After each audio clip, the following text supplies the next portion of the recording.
Try again.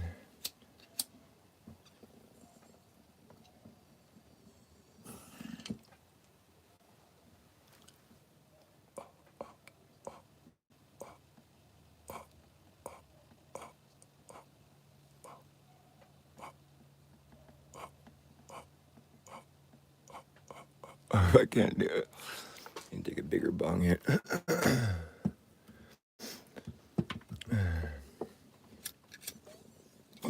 Maybe I'll just.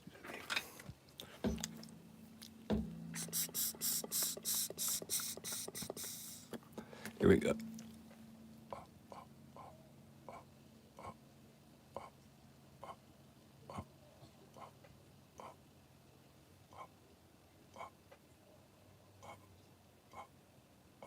I can't do it. That's cool when the smoke ring hits the mirror. I'm trying to show you. There we go.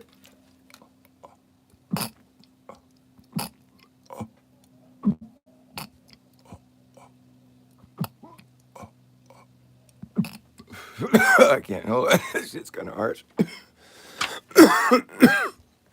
Anyways, check out this petrified spark plug I found. I think all rocks used to be something else.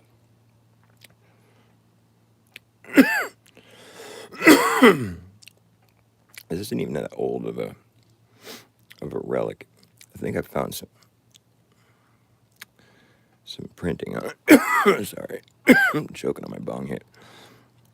You can see there's an A and a D. A-D. I remember looking this up when I first found it. And, you know, it's a spark plug. They're not that old of a... I mean, it hasn't been sitting there that long. Sorry about my coughing. Okay. But you can see where the metal has started to sort of transmute into stone.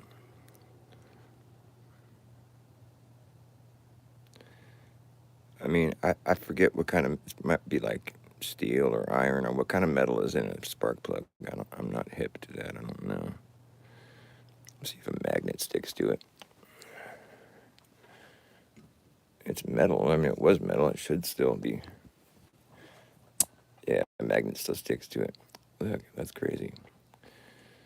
So it's still metal. It just looks like a rock.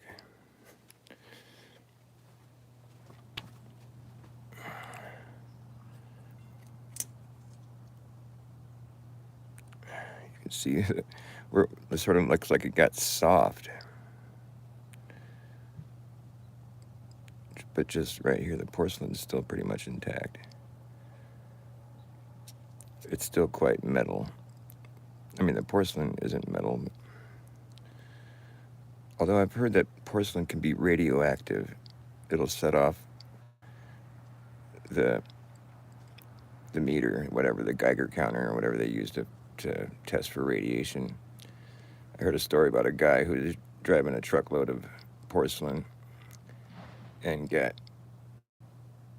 he got pulled over for a full inspection because the truck was setting off the Geiger counter or whatever it is for radioactive stuff.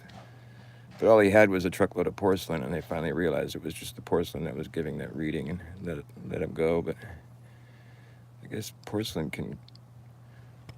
Hey, what's up, boy? Nice to see you, buddy.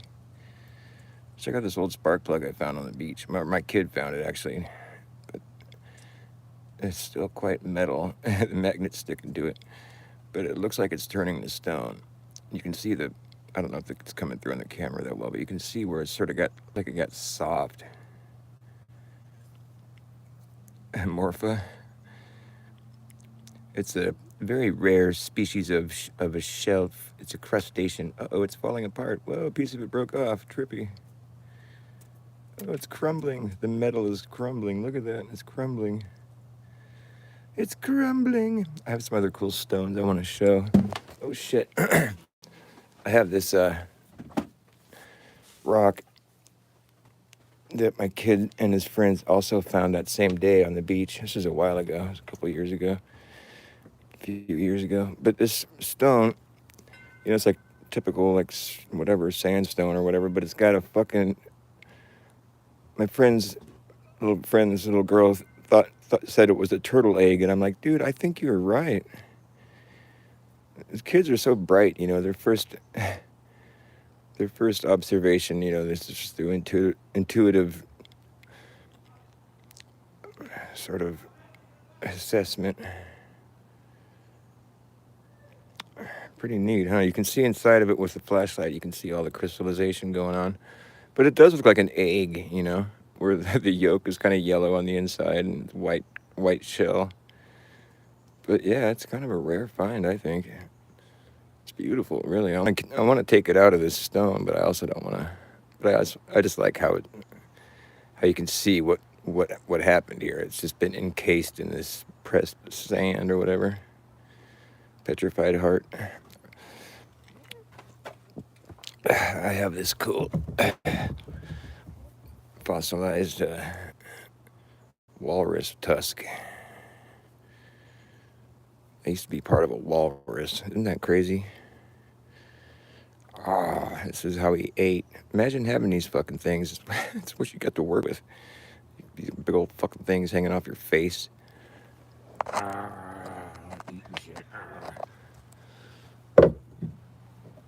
This is a piece of obsidian.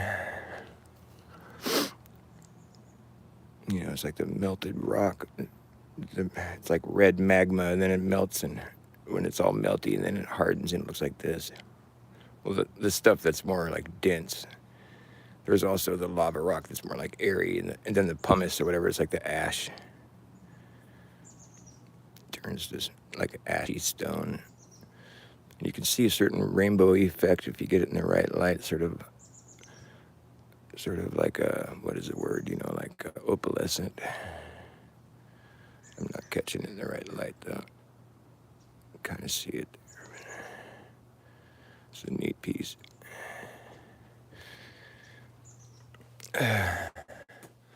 But I think, all rocks used to be something else. It's just like whatever it might have been. I mean, some of the cooler rocks are probably like parts of animals, like bones, or like you could see how this could have been a bone, like with like the marrow and the darker colored,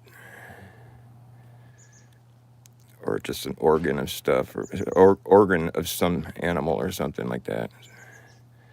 But you could also make the argument that it was part of a plant, a tree, or I guess you could make the argument that it's sediment compressed over time, but and heated maybe. It's kind of glassy, But I don't know. I can't imagine a whole layer of sediment being like that. I mean, this seems like it's part of something. It's bacon stone. Yeah, exactly.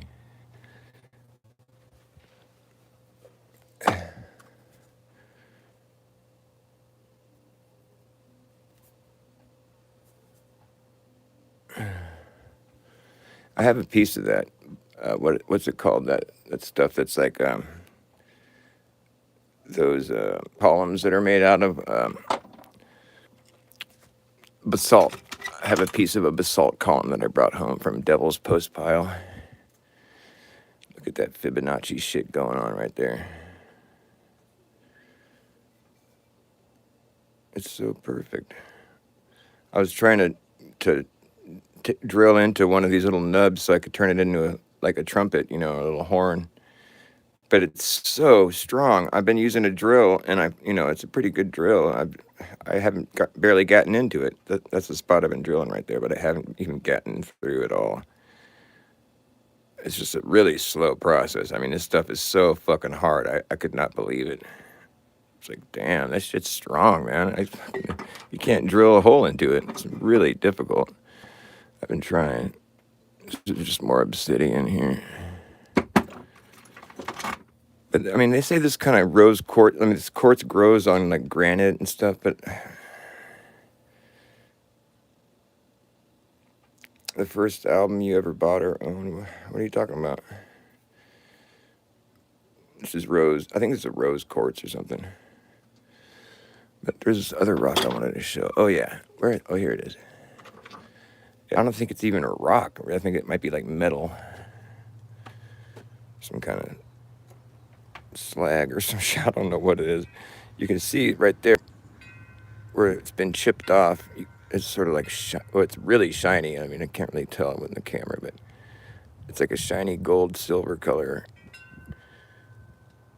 It's super fucking heavy too. That's pretty trippy. I don't know what it is.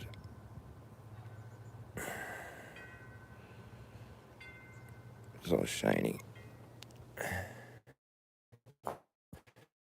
I like finding shiny things. I'll find them all and haul them all away today. Well, I like those shiny items. You can buy them at the store. I like those shiny items, but they cost a lot more than those boring, non-shiny things. I like finding shiny things. I like the way they shine. I like finding shiny things. I find them all the time. If you see me finding things, I'm probably finding shiny things. I'll find them all and haul them all away to. Oh yeah.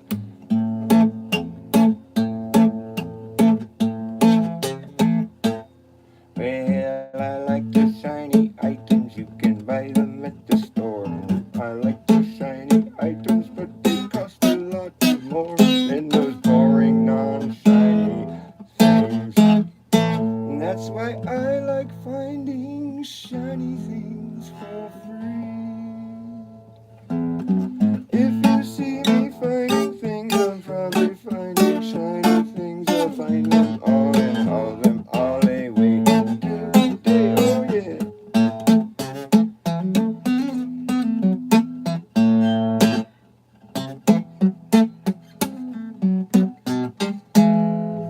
If you see me finding things, I'm probably finding shiny things, shiny things, shiny things. I'm probably finding shiny things.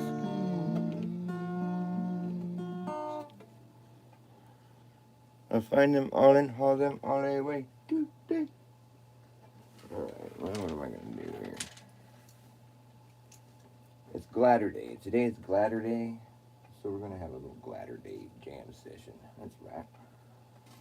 Are you glad that it's Gladder Day?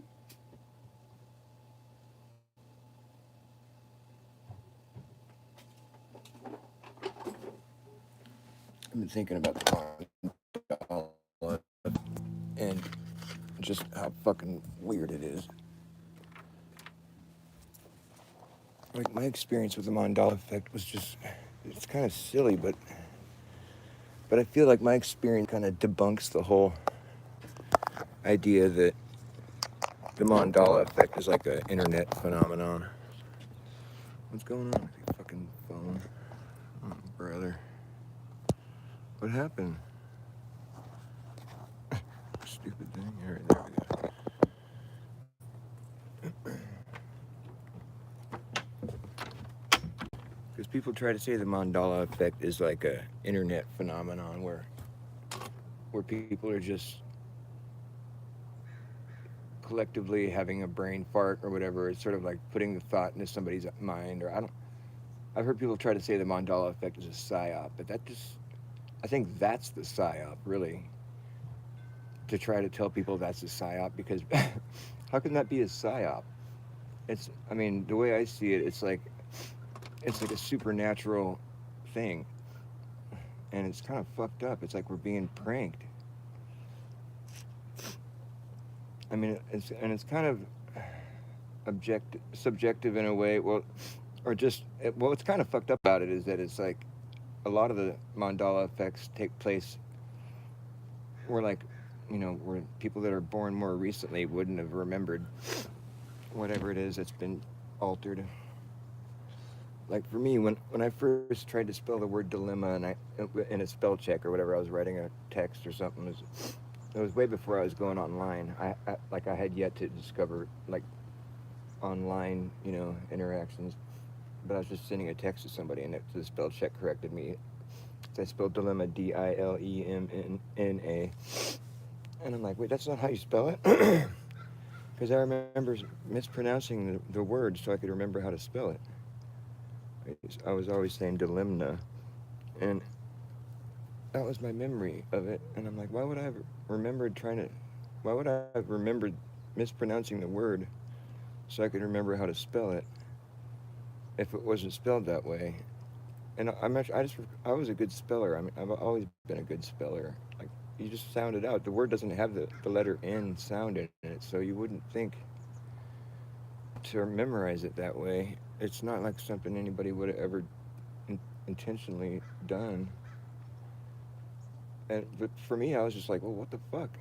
I was just kind of had to say, well, whatever. I guess I'm confusing it with some other word, but I can't think of what that would be. And I couldn't come to any sort of, you know, I couldn't reconcile the whole thing. But I was just by myself, sending a text, and I was just kind of thinking, well, it must be having a brain fart. And I just had to carry on with life. And it wasn't for like years after that. Many years went by, and when I finally was online, and I was like,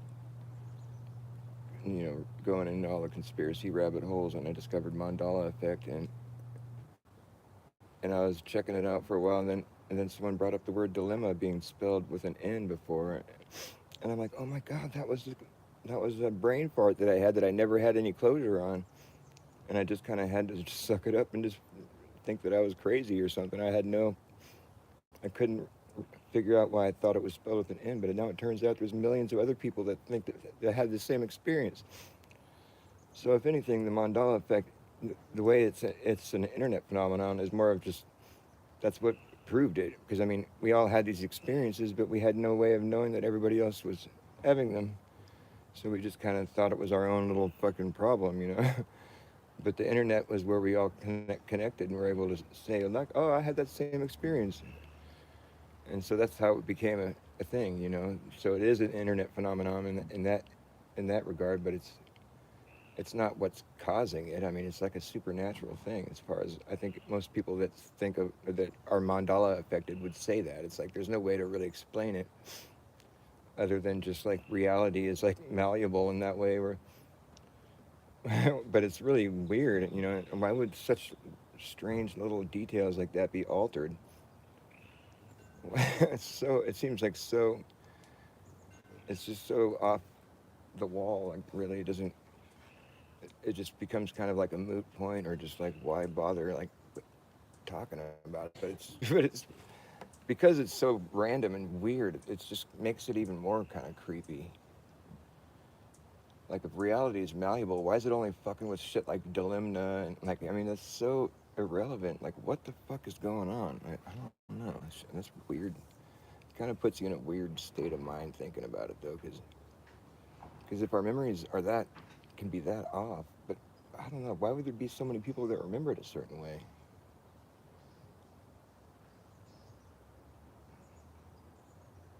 Like you just get stuck in this head fuck. There's no way to explain it. So I can see why a lot of people don't even want to bother with it, but it doesn't hurt to talk about it though. I mean, it's like if you remember it a certain way and it's not that way. Like I think I remember everyone would know that it was called the Smithsonian Institute. That's always that's what I've always thought it was. But now it's always been the institution, and they've never said it like that before. It's the Smithsonian Institute. That's what everybody always called it. I mean, that's whatever. That could be just, that doesn't really mean that it was called that, but I just thought that's what it was called. And a lot of people had that memory, Smithsonian Institute. But it's an institution. It's never been institute.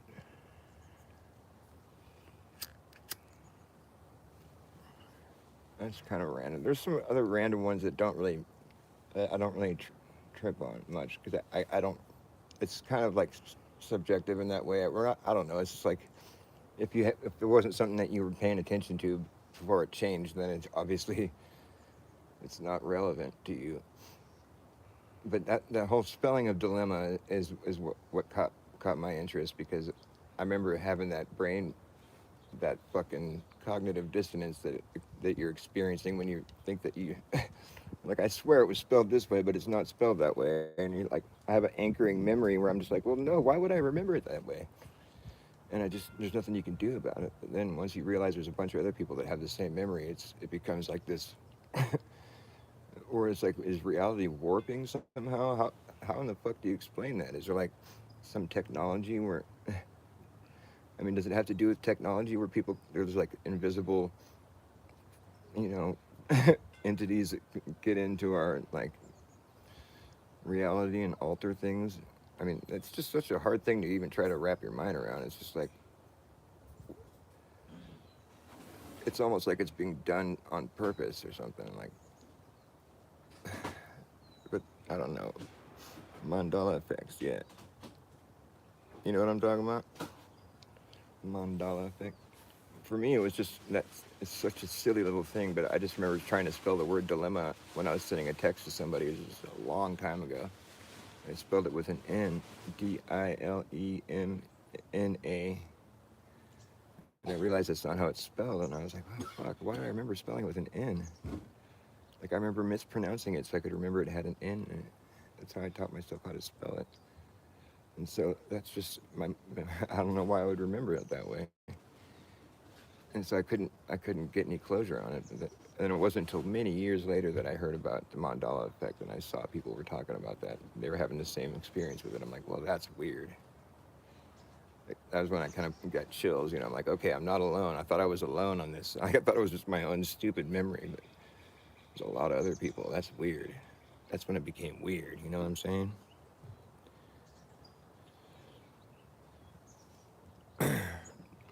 Yeah. Is that how you remember it? With an N? That's how I remember it. But like, I mean, I'm getting used to how it's spelled now. But like, there was never a point when it changed. It was just like we have bad memories. But I don't think that's what it is. I think there's something about reality that's actually just that's just so hard to really. There's no way to prove that, obviously, and there's no way this could be a psyop, is what I'm saying. Because I just remember having that experience all to myself. I wasn't like I had ever heard of Mandala effect, and I just thought it was my own bad memory. But it was crazy because I was so sure of it, But I was just like, what am I gonna do about it? I just kind of forgot about it and just carried on with life. And it wasn't until many years later that I heard about the Mandala effect. So I'm just saying, it's like it couldn't be a psyop in that regard, Like it doesn't make any sense. I mean, it is a psychological head fuck for sure. There's not much you can do about it, or like, what do you make of it, really? It's hard to say. It could have been just something like that, yeah, but I just, it's like, that's how I remember it being taught to me, but are those memories wrong? That's so weird. So weird. But there's no evidence of it ever being in dictionaries like that or anything. That's so weird. Why? And the Berenstain Bears, is it Berenstain Bears or Berenstein? It was the Berenstein Bears when I was younger because I remember I had a friend whose last name was Berenstein, and I remember talking to him and his mom about how they had the same last name as the Berenstein Bears. And nobody tried to tell me their name was spelled differently. But their name wasn't Berenstain, it was Berenstein. And his mom, I would imagine she knows how to spell her name. She would have said something, I would think. But that's like another anchoring memory that I have where I'm like, that's not how it was spelled before. What the hell? Apparently it was always spelled like that, though. I guess his mom wasn't paying attention when I said that you guys have the same last name, and I wasn't, and I wasn't paying attention.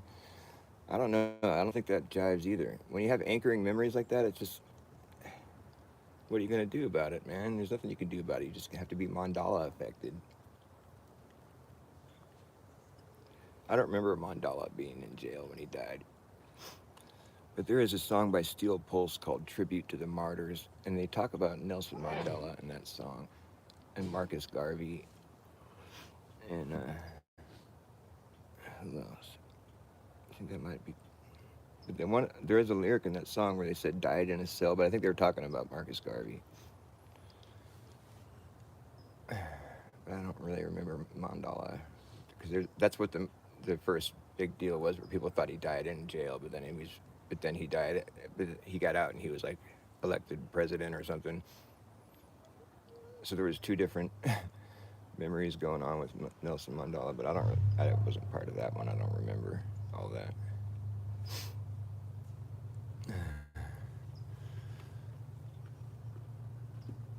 It's in the papers. Well, I mean, what do you mean? So there's like actual residue, like evidence of it. Yeah. Well, right. It's like glitches in the matrix, exactly. But it's so random and weird. Sometimes it seems like it's almost like in the case of Dilemma, it was like they fixed like the word because it doesn't really make sense that it needs an N in it. It's like they made it better. But a lot of the times they're making it where it's just irritating. It's like the VW being it was never attached. Now, but that totally was attached. I mean, everybody remembers that, right? The VW was all connected. That's how it was. I mean, that's just so weird. Reality, but it's just changed in such weird ways. It's like all pop culture type stuff. Or I guess there's other ones that aren't necessarily pop culture. But you know what I mean? It's not like anything really very significant. But it's just the fact that it's happening is what's significant. I mean, sometimes I think it's like evidence of technology being used, or like perhaps just yeah, like a glitch in the matrix. That's pretty much how I would sum it up, really. But I don't like resting on that conclusion because I don't want to think that we're living in a virtual reality. There's no way to like really there's no way to really tell if all our senses are being appeased together in this shared realm to this extent. I mean, like it where we're all collectively sharing a reality that seems pretty pretty objective in a way, to a certain extent. Granted, I mean, it's like wherever like something falls goes outside of our scope, like whether it be far away, like out in space, or like really small, like down to molecular level. Is like when our scope falls off, like the average person's scope, it's like that's a threshold right there where the government can step in and be like, okay, well, we got the technology to go out there and we can tell you all about it, and like, or we can see these little viruses are gonna kill you, and we can like see these galaxies swirling and forming and stuff, and it's like, well, we're just gonna have to take your word for it, I guess. That's where it starts getting more subjective, at the point where you can't verify it yourself.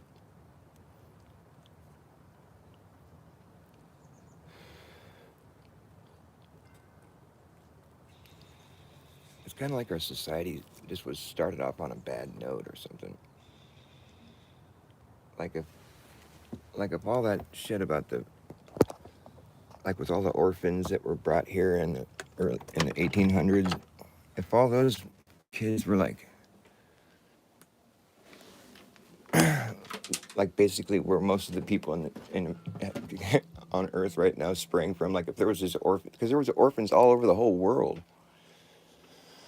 just being shipped all over the place, tons of kids, and then there was also like a whole like campaign where where they were like selling kids. It was like these not I mean credit cards, but postcards where there was a whole like there was a whole period of time where there was like this postcards that were being made where it had kids for sale, like Cabbage Patch Kids, or like just the kids. There was all kinds of different ways of making these postcards where they had kids for sale, and it was like this whole thing about like buying kids.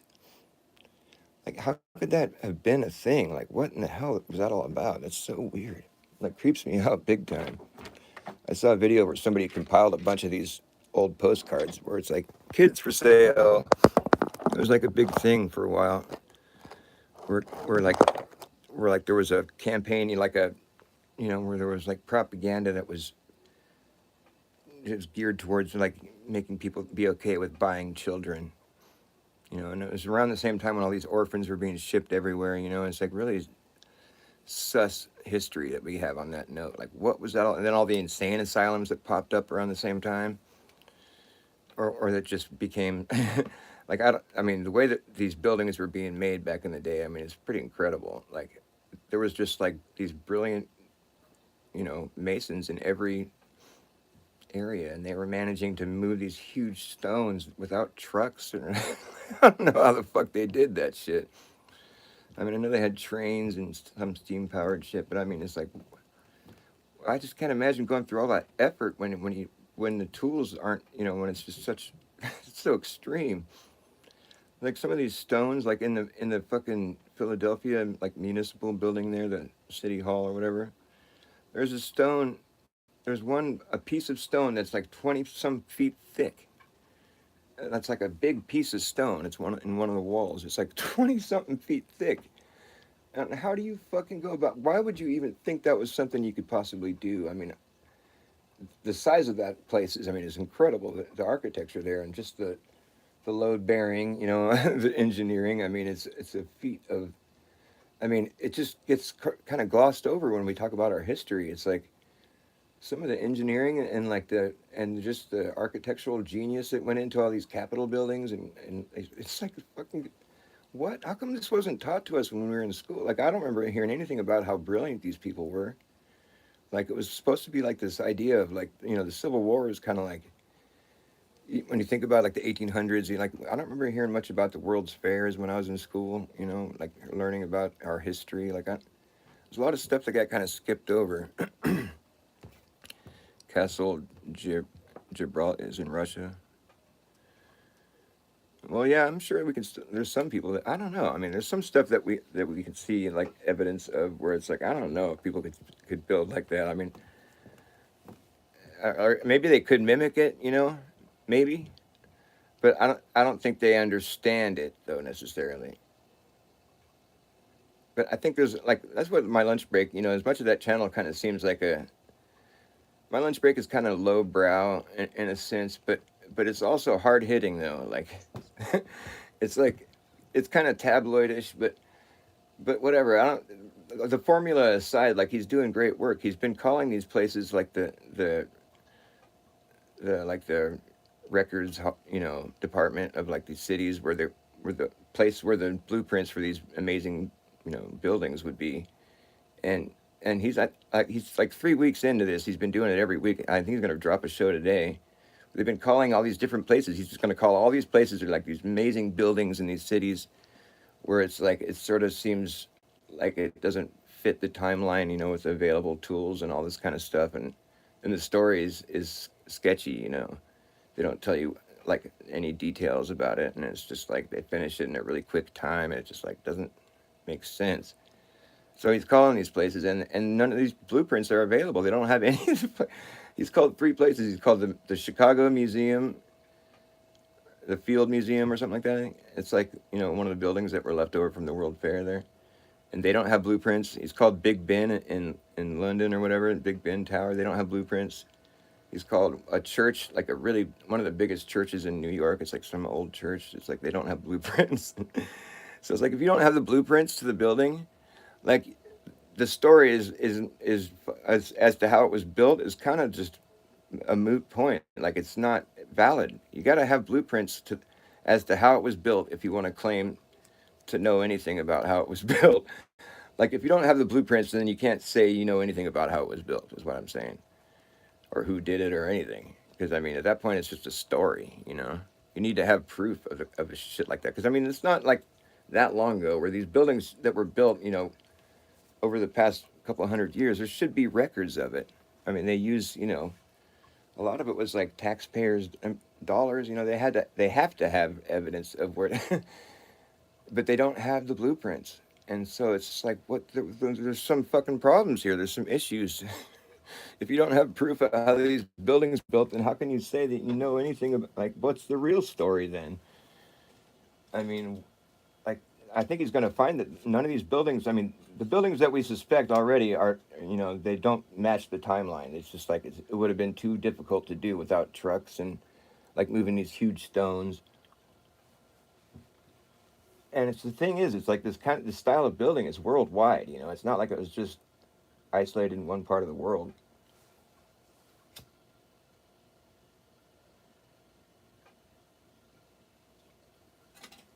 So that's also the part that's really sus about it. It's like if the world was divided, I mean, it's so weird to think about like a time period when we didn't know the whole world. Like we were like discovering new continents and different peoples that have been where we've been totally isolated apart from each other. You know, they had different rituals and different there were different races of people completely oblivious to each other's existence. And you know, like when they talk about like fucking what's his name, you know, the guy that came down and I think he, oh, what's his name? Oh, I can't think of it. Darn it. He's like one of these conquerors or whatever that landed down in like South America. What's his name? I can't think of the guy's name. Neil Young wrote a song about it. I'm trying to remember. I think it begins with this C. Not Columbus. No. But like these guys, I mean, so it's like there was still places on Earth that hadn't been explored yet, and it wasn't even that long ago, really. You know, it's like it just sort of starts to make me think there was the whole idea of history being reset. Although there is a lot of places where people can track their lineage back like hundreds of years. Like Karen B brought that up. She was talking about these horse breeders that have been breeding horses for 500 years or whatever, and they have the records all the way back. But there's no records of a reset ever happening. And I mean that's pretty good evidence to speak, you know, in favor of like the basic timeline that we've been handed. But I don't know. All the same, there's still a lot of explaining that needs to be done with all the buried buildings. I mean, in every town you can find this. In Los Gatos here where I live, I mean, there's a fucking I have I'm gonna go down and do another video down there, another live stream because I found an old brick building in Los Gatos, and it's like it seems like kind of more of a newer town. I mean, it's not that old. It's like 1900s, but basically it has the same history of every other city in this country, where it's like there's evidence of buildings that there's evidence of the road being raised. Like there's a brick building in Los Gatos where you can see the bricks go below the street level because there's a little drain you can look down in, a little gutter drain, and you can see that the bricks keep going down below the street level, and you can see where there's a window, and there's another drain that you can look down, and there's a window there too. And then I went into the back, and I could see like the way that there's like an arch above the windows in the bricks. These little arches, but they're at the floor level, you know. And so the brick building keeps going down another floor at least. And you know, I looked up the history on the building, and it doesn't show any. It just shows it being a two-story building and tells a whole story about the guy who built it. But I want to look up the blueprints and see if it shows what I can go see myself, which is that the bricks go lower than the street level. And if they don't, I'm wondering if they have blueprints, and if they don't match with what we can visibly see right now, that'll be pretty interesting. Because then you can cross the street from that same building, and there's another complex that looks like a newer build. It's got like wood paneling, and it just looks newer. You know, the style is newer looking. But they have like a sunken courtyard in the middle of it that goes down like a whole floor. And I started thinking about it. I was like, well, why would they dig a big hole and have buildings below the street level, like businesses? Because just logistics of that aren't desirable. Like for instance, like if you're gonna have any bathrooms down there, I mean, are you gonna pump all the waste up? Like, how do you? I'm gonna go over there and like ask the businesses down there if they have bathrooms on that lower level. Like, 'cause I'm just curious. I mean, there's certain things that just it's not desirable to dig down and have businesses down below the street level. I don't know why they would have done that. And so I was thinking, this is kind of a newer building though. So why is this one? Why is there evidence of a lower level here? But then I looked behind the wood paneling, and I could see that it's actually an old brick building behind all the wood paneling. So it's actually an older building. So I'm starting to think there's evidence right there in my town, my little town here, where there's like some kind of historical cover up. You know, the buildings are buried below the street level, a whole floor. What the hell is that all about? Where's Elan School? I'm in California.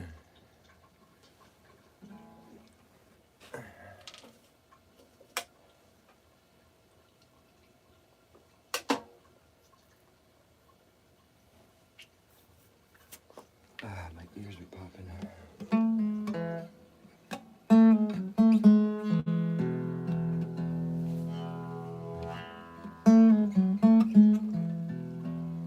If I had the world to give,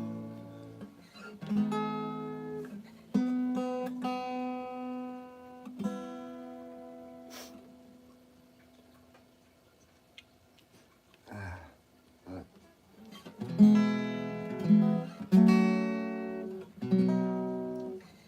if I had the world to give, I'd give it to you as long as you live. Would you let it fall? Oh, hold it all in yours. If I had a song to sing, I'd sing it to you as long as you live. Lullaby, or maybe a song serenade. Wouldn't you laugh, dance or cry, or be afraid at the change you made? Maybe I don't have much to give,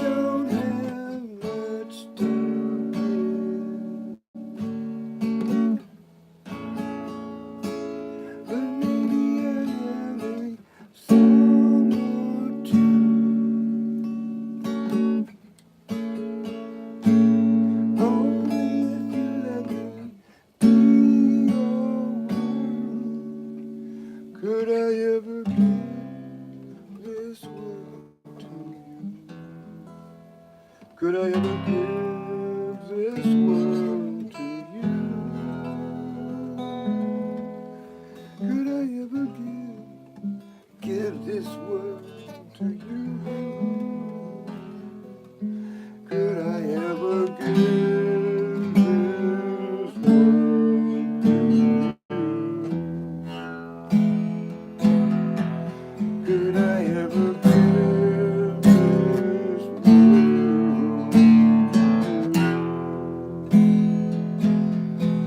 Could I ever give this world to you?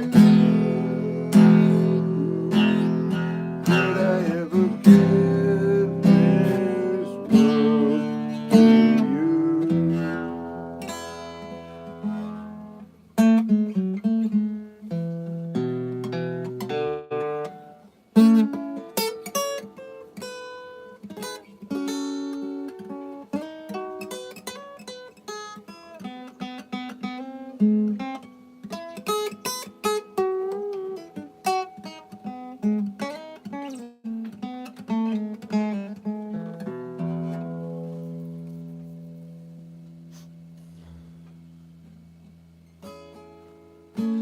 Maybe I don't have much to give, but maybe I have a song or two.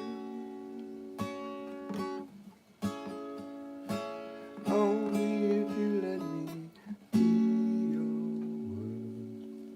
Could I ever give this world to you?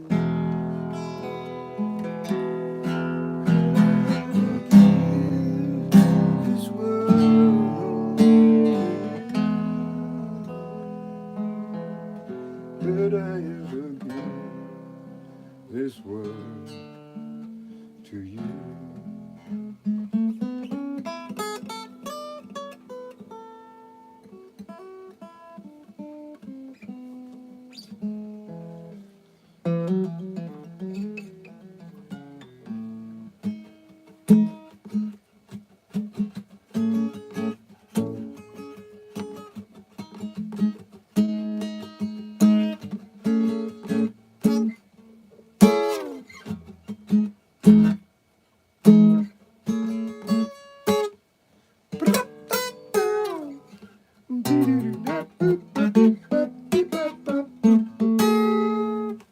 Whoop-a-da-bop. Sorry, I wasn't paying attention to where I was standing. I didn't mean to be standing out of view. You must want to watch me perform.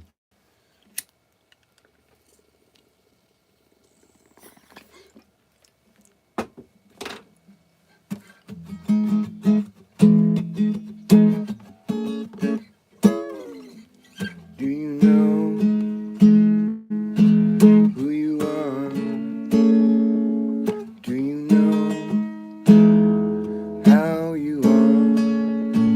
Do you know how you are, who you are, who are you? Do you know how you are, who you are, who are you? Do you know who you are?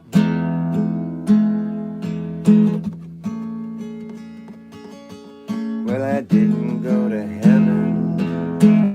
Heaven came to me. I didn't come around. I just came to be. I didn't write the song wrote me. And it tells you how I am, who I am. Who am I? It tells you how I am, who I am. Who am I?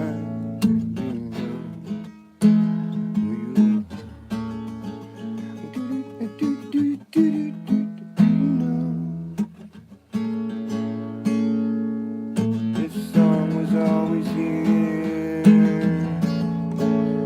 waiting for your ears to hear. Now that you're here, everything's in its right place. There's no time to waste.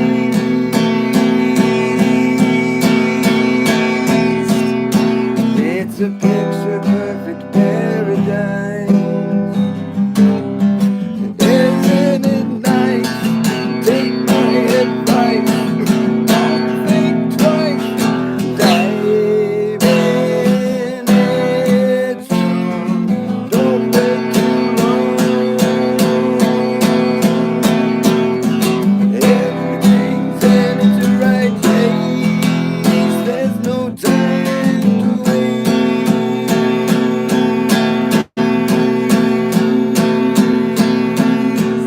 There's no time to waste. Everything's in its right place. There's no time to waste. Everything's in its right place. You're in the middle of everything, in the middle of everywhere. There's no such thing as the middle of nowhere. You could never be in the middle of nowhere. There's no such thing as the middle of nowhere. You could never be in the middle of nowhere with nothing. There's no such thing as nothing. You could never have nothing. There's no such thing.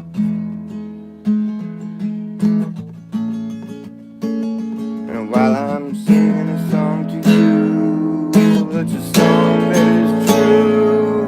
And everything's in its right place. There's no time to waste. It's a picture perfect paradise. Isn't it nice? Take my advice. Don't think twice. Just dive in.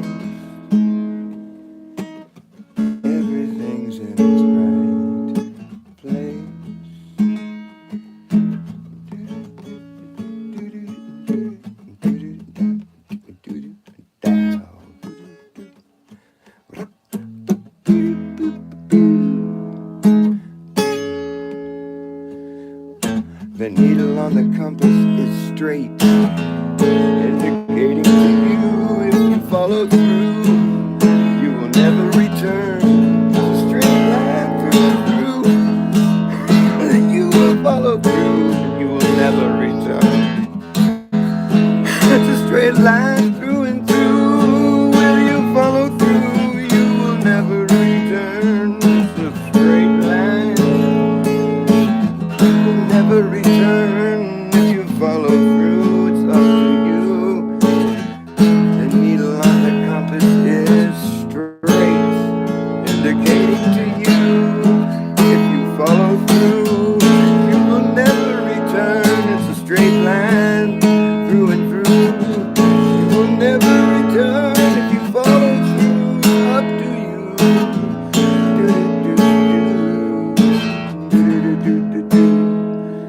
In the middle of everywhere.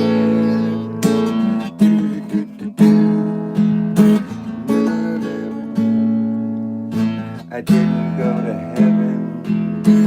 Heaven came to me. I didn't come around. I just came to be. I didn't write the song wrote me. And it tells you how I am, who I am.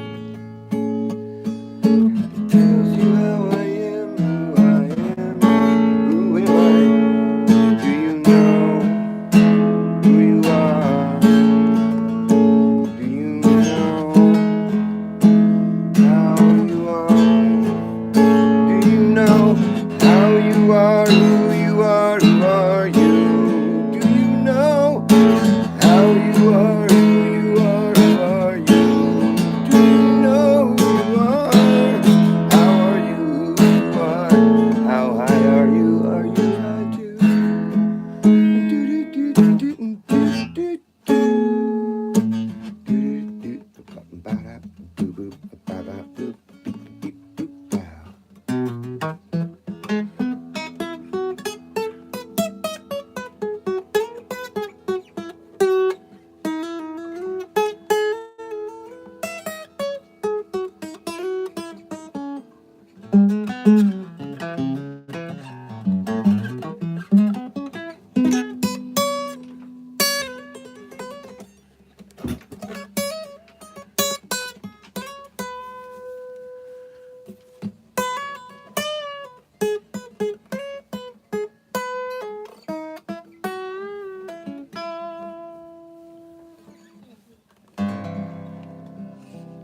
Everything's in its right place. Everything's in its right place. Everything's in its right place. Everything's in its right place. There's no time to waste. There's no time to waste. It's a picture perfect paradise. Isn't it nice? Take my advice. Don't think twice, just dive in. Get strong. Don't wait too long. Everything's in its right place.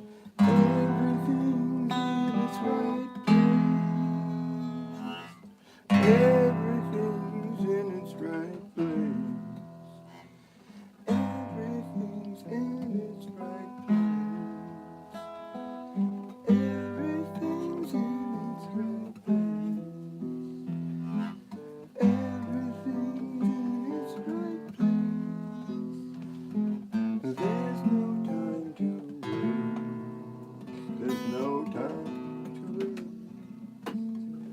It's a picture perfect paradise. Isn't it nice? Take my advice. Don't think twice, just dive. It's time. Don't wait too long. Everything's in its right place. Everything's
this train got to run today.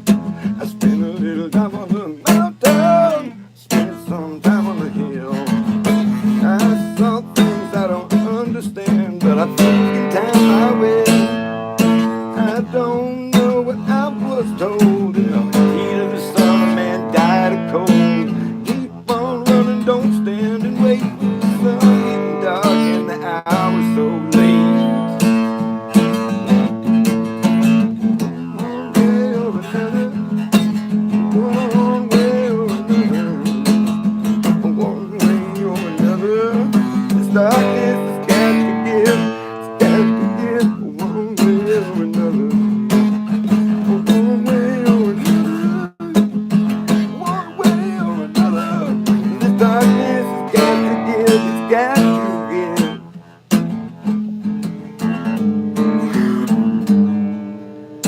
Who can deny, who can deny? It's not just a change in style.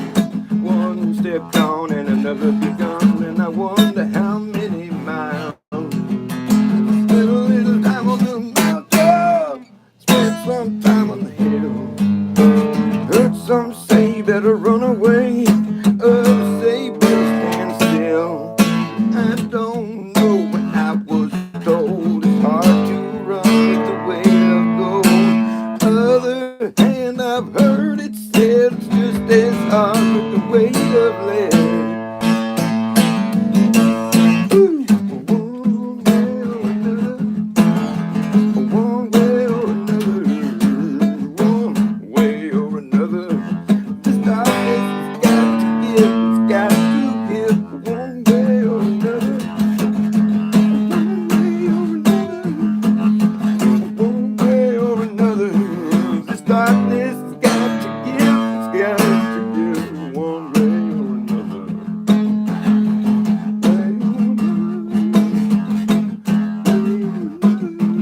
This darkness has got to give, it's got to give.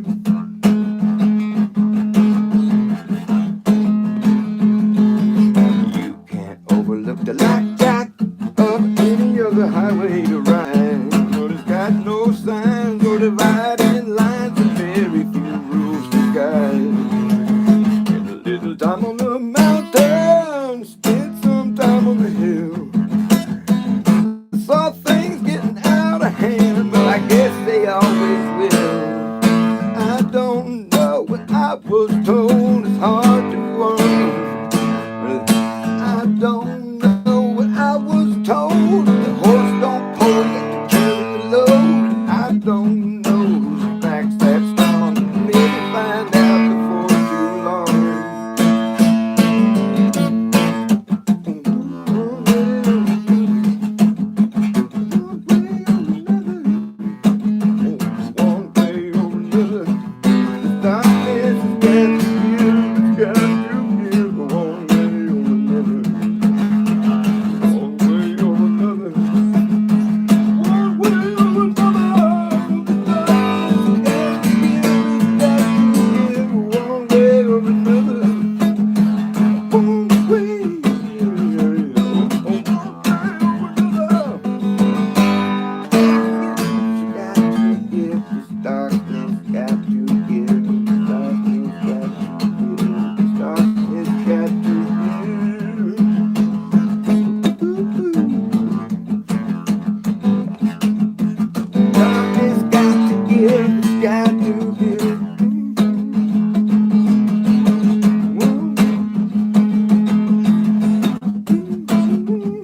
for shit like that.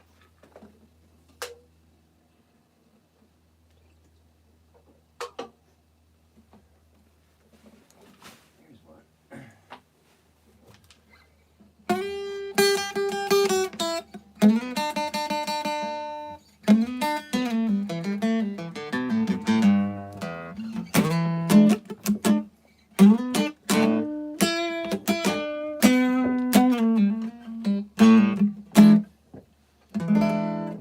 I hardly ever use a guitar pick. It's kind of weird. One way or your mother, this darkness I got to deal.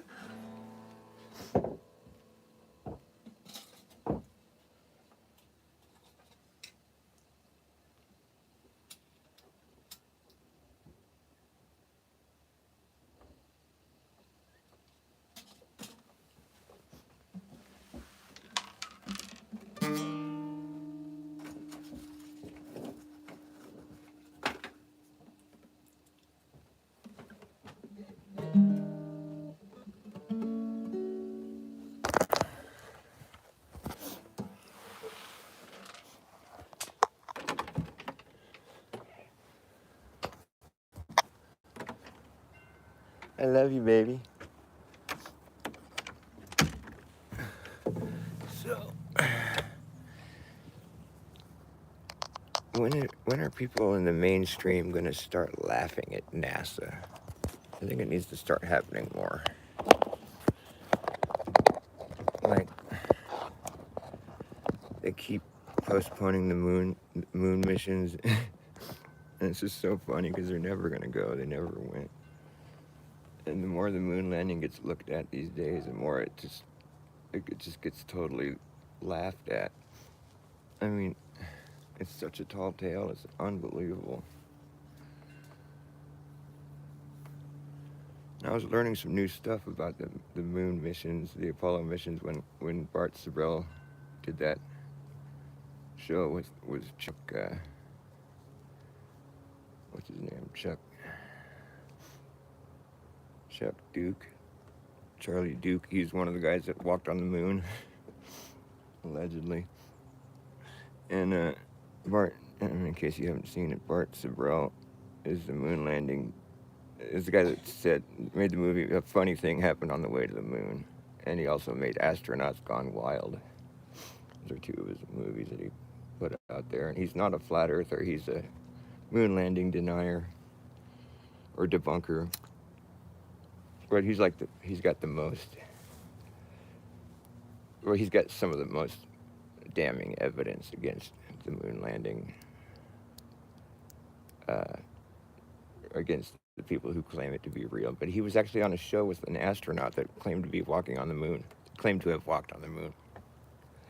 And it was kind of like the showdown, like we finally get two people in the same room where it's like an astronaut that walked on the moon and the guy that says they didn't walk on the moon. And it's like, it was so awkward, but it was also kind of necessary. It needed to happen. It should have happened long ago, but the guy, Chuck Duke or whatever his name is, Charlie Duke, he's just this old fogey dogie, and he just kind of leans on the whole thing. Well, we walked on the moon. I went to the moon. We got moon rocks. That's what his big, he didn't really know much of the logistics. I mean, there was things like the Van Allen belts or whatever they talk about. He didn't have any knowledge of those, and there was a bunch of stuff where he just kind of flopped on being able to respond or give a legitimate answer, and he just kept saying like, "Oh well, I don't understand this discussion. You don't think we walked on the moon? We walked on the moon." But he just made a complete ass of himself, really, and it was. But he said some things about the moon missions that I didn't know they had to do, like when the orbiter, whatever the rocket, that they were riding to the moon in, had finally separated from its last stage. The lunar lander was inside the last stage. So after it separated from the last stage, it had to turn around and line up with the lunar module and attach to it, and then turn back around and proceed to the moon. But I don't understand quite how they would have done that without losing their momentum I mean, that's the whole point of all the stages on the rocket. It's to give them those extra boosts they need to keep going. But like, if you have to turn around to go retrieve the lunar module out of the last stage, then how does that make any sense? I mean, I guess they could have just flipped where they're flying backwards, because he said they were going like 25,000 miles an hour or something. I mean, that's kind of fast to make a U-turn. He said they made a U-turn, and it's like, dude, that story just sounds like shit, bro. You can't make a U-turn going that fast to go retrieve something out of something that you just separated from. Like, that's crazy talk. What the fuck, dude? That's a maneuver I was never really privy to. And I mean, the whole thing is just ridiculous when you think about it. To like fly for 6 days. I mean, they were gone for 6 days. They left the atmosphere behind for 6 days.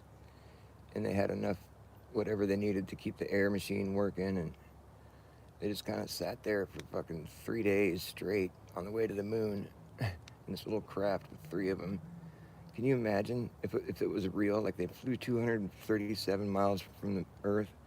Can you imagine the Earth getting smaller and smaller as you're like leaving the Earth and the atmosphere and everything you love behind in a little tin can with two other dudes flying at 25,000 miles an hour to the moon, where you're going to have to separate from that craft while one guy continues to orbit the moon, and the other two of you are going to have to drop down to the moon in this lunar lander thing, this tinfoil spaceship that was really thin apparently, but the thing stayed pressurized somehow. And then you're going to have to go wear these sketchy space suits that like couldn't possibly hold enough oxygen for the amount of moon fucking jogging or whatever they had to do there, moon explorations. They had to go fucking get rocks and go put flags in the ground and hit golf balls and go goof off and sing songs and run around. And they were just like kids, playing and having a good old time. But it's like, doesn't it seem kind of weird? Like, to be the first people on the moon. I mean, you can't. It's not like somewhere where you'd be like all giddy like a little kid. I can't imagine that being the case. I think you would be just scared. You'd be afraid. I don't care who you are. You would be like speechless and just afraid, and you just want to come home. That's what I think. I don't think there's a man alive that would fucking set foot on the moon in a spacesuit, knowing they still have to somehow launch off the moon in this little lunar module with another dude with you, and then connect to this orbiter that's orbiting. They've never practiced this maneuver before, and successfully go out of orbit from the moon back home to Earth, and then get back into our atmosphere without burning up or whatever, and without the parachutes burning up or whatever. Land in the ocean and be found by NASA. I mean, it's like, dude, there's a lot of stages you still have to go through. I mean, for you to be so carefree and like just having such a good old time, it just seems like, dude, I think it's just such a tall tale, man. I don't think it's true. And I don't know. There's just like so much about it it was a really in-depth lie, though. That's crazy. But like, I'm just expecting more people that are like that know physics and stuff to come out and like point out the obvious glaring blemishes in it. But there's still people that defend it, like Dave fucking McKeegan, but he's not like some physics dude or whatever. I mean, just the amount of air alone. Like, how are they generating air for 6 days for three guys? Does anybody know the answer to that? No, nobody watches my show. But like, I still don't ever remember hearing how they managed to do that. It's like oxygen tanks. Like when you're going scuba diving, you get a couple tanks. You don't. It's only good for so long. Like an hour, a couple hours. They were gone for fucking 6 days, hundreds of hours. That's insanity, dude. Yeah, like 100 and some odd hours, almost 200 hours. I guess it is 6 days. It's fucking nuts. How do you make that much air? And they had to depressurize a bunch where they had to like separate and go out, and they had to go out of the lunar land. I mean, they wasted a lot of air, is what I'm saying. They had to go a spacewalk on the way back where they had to get the camera off the side of the ship. And there was just air to spare, apparently. They weren't worried about that at all. That seems kind of sus to me. How do they get so much air? Yeah. See, I mean, what do you? I feel that's stupid because I don't think I've really researched. I mean, I've talked about this for a while. I still haven't gotten any really good answer. I guess. I mean, how do they make air? They have like an Acme air machine, kind of like like Coyote's rocket. You know, they got Acme air on demand. How do they do it? I mean, I assume you probably need like water. I mean, it has to involve, like some kind of material that you have to bring with you. I'd imagine like water or ice or I don't know. How do you make air? What are they doing to generate air? Because they couldn't have just brought tanks of air. That's not what they did. They had to be like somehow making the air. I mean, that is just why does that part get overlooked? I think that would be the part they'd be bragging about the most. How do they make air? I mean, if that's such an easy thing to do, launch three dudes out of the atmosphere for 6 days, they had air to spare. That's crazy, dude. How do they do that? I want someone to explain that to me. I mean, how could something that glaring be overlooked to where I'm the one who's asking about it? Like, what in the fuck? I'm sure I'm not the only one. It's like, there's no air up there, right? So what are they doing? How do they get so much air? That doesn't make sense. And what kind of material can survive in that kind of condition, too? It's like the temperature is, like they say on the moon, the temperature is like 100 some odd, like 200 degrees or something. I don't know. It's crazy hot. It can get crazy cold, too.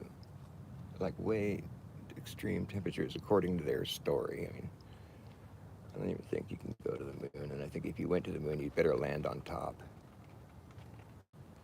Because we have no reason to believe that you can land anywhere on a sphere that's floating in the sky. You probably have to land on top. Or fall off the side. You'll get there and realize, oh shit, we better land on top. It's the only option. Capsule thing did it all in one non-stop swoop, never stop as if that. Yeah, well, that's the thing. It connected to the lunar lander after it separated from the last stage. The rocket had stages. It separates from on the way up to give it extra boost. That's what Chuck Duke was saying. He said they separate from the last stage, and then they had to turn around. He said they had to make a U-turn to go retrieve the lunar lander out of the last stage that they had separated from already. So I don't know how you make a U-turn going 25,000 miles an hour. And I also don't know how you successfully connect with that thing after you already departed from it, like at that speed and retrieve. I mean, that was kind of an essential. I mean, that seems like such a stupid thing to have to do. I mean, how do they how do they expect people to believe that? It doesn't make any sense, dude. I mean, it just got so cartoonish at that point. I'm like, what am I listening to? How is this even possible? The story just got so much more absurd.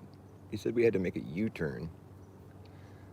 Like, I'm sorry, but the whole point of having a stage in the first place is just to like fucking give you an extra boost. So you make a U-turn. I mean, hello, that doesn't make sense. You turned around. I think maybe what he meant is that they just turned the ship around. I mean, flipped it over the positioning of it to where it was still flying 25,000 miles an hour, but backwards. I don't know. I mean, I guess that's the only thing he could have meant. But he said they did a U-turn, which was crazy. The guy just didn't make it sound believable at all. He had such a terrible, like, I mean, he didn't really debate Bart, but Bart just did nothing but just, like, destroy the whole narrative. And he just sat there going, well, I don't understand what you're talking about. What's the point of this discussion? You don't think we walked on the moon, blah. We did walk on the moon. I brought back space rocks. That's all he said the whole time. It's pretty sad. It was kind of like, the end of the moon landing. I can't imagine how people would want to defend it after that, really. And he's one of the last few surviving moon landing liars. They kept saying, like, that's what Bart kept saying is, oh, well, you're gonna get an Oscar for your acting. You're doing great. You're a great actor. just clowning the guy, and he he just was laughing. Oh man, it's embarrassing. What the hell, dude? Was that being? How did they let that happen? You know, I would think they'd have that a little more. Like, I wouldn't think that they would have allowed that to happen. Brill doing that meeting with the moon landing guy. You know, he was being coached by the CIA or whatever. He had to have been.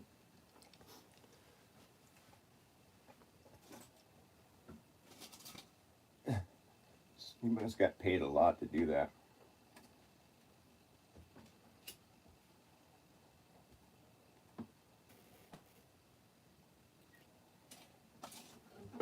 That's what I'm thinking. I can't think of any other reason why he would have subjected himself to that. He kept acting like he didn't know what was going on. Like, what, you don't think we went to the moon? That's the whole point of this, dude. Are you kidding me?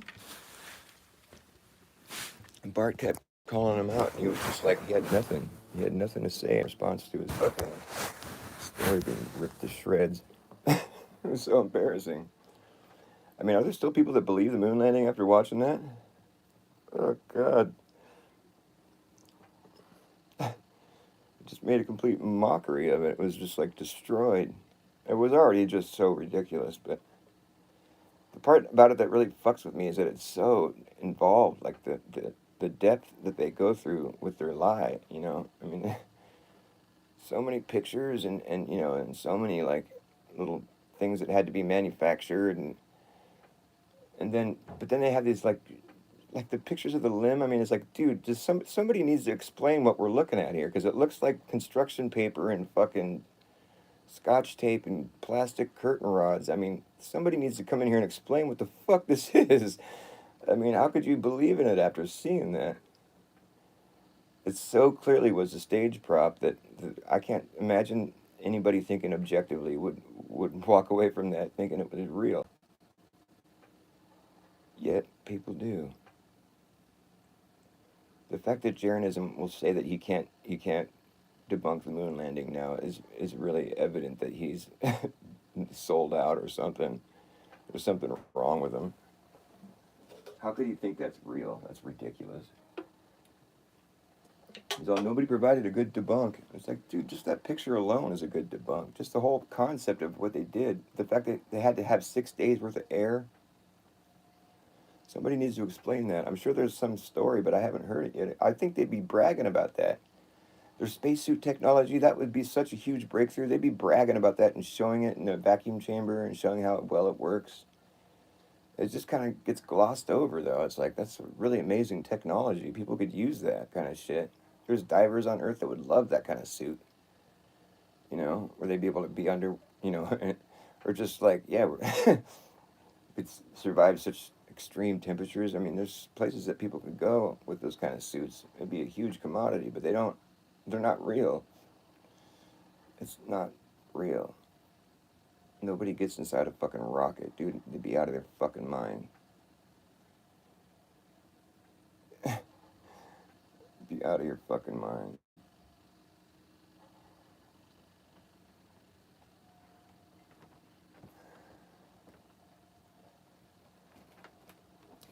And rockets push off air, man. So once you get to the point where the air is too thin, your rocket's going to start arcing back down like we see in every single rocket launch. The air gets too thin, you know, and they start falling back down every time, or they hit something and blow up, or whatever it is. I mean, maybe they just blow up, but a lot of times it looks like they're running into something when they blow up. I mean, there's enough footage of rockets looking like they're skidding along something up there, you know. You know what I mean? Those videos of the rockets that get up so high where they look like they're skidding along water. It's like, what's really going on right there? What are they? It looks like they're hitting something. And they eventually blow up. It's like, what the fuck's going on with that? Like, and we've been so lied to about it. Shit. Outer space. But they can't even get a rocket up, you know, past wherever the air gets thinned out enough. I mean, just because the air thins out doesn't mean it's a vacuum. It just means that there's different. I don't know. It's just different. Whatever. It's not like I don't know. It's just a different consistency up there, maybe.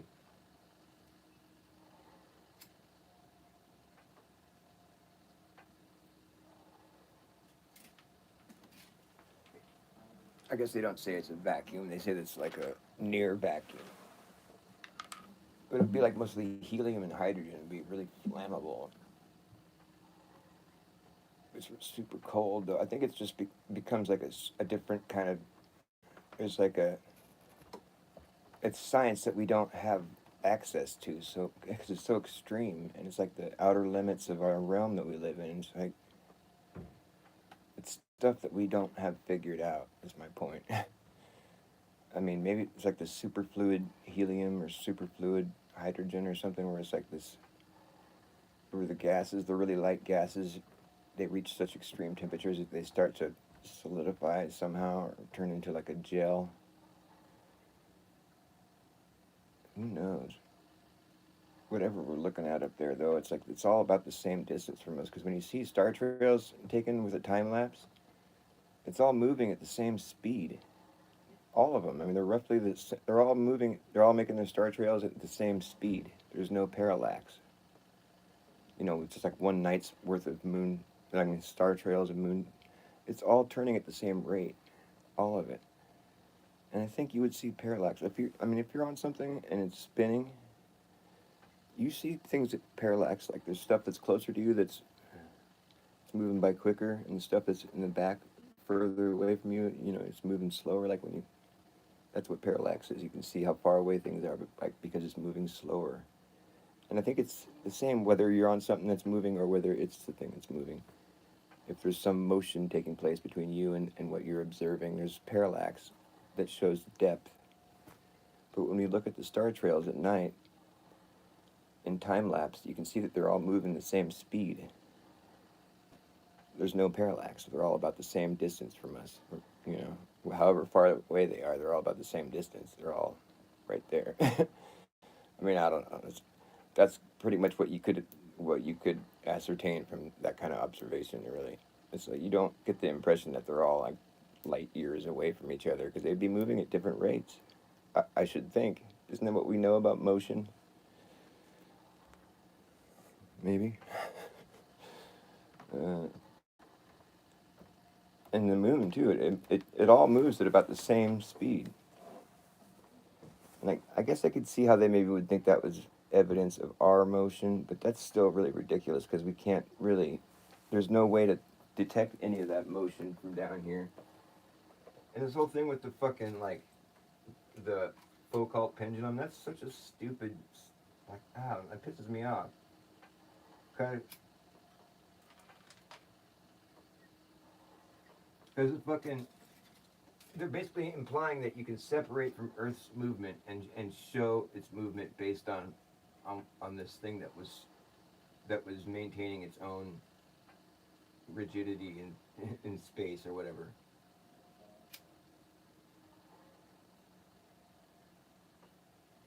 So they're claiming that you can separate from Earth's movement with this thing and illustrate that movement by how the thing processes or whatever.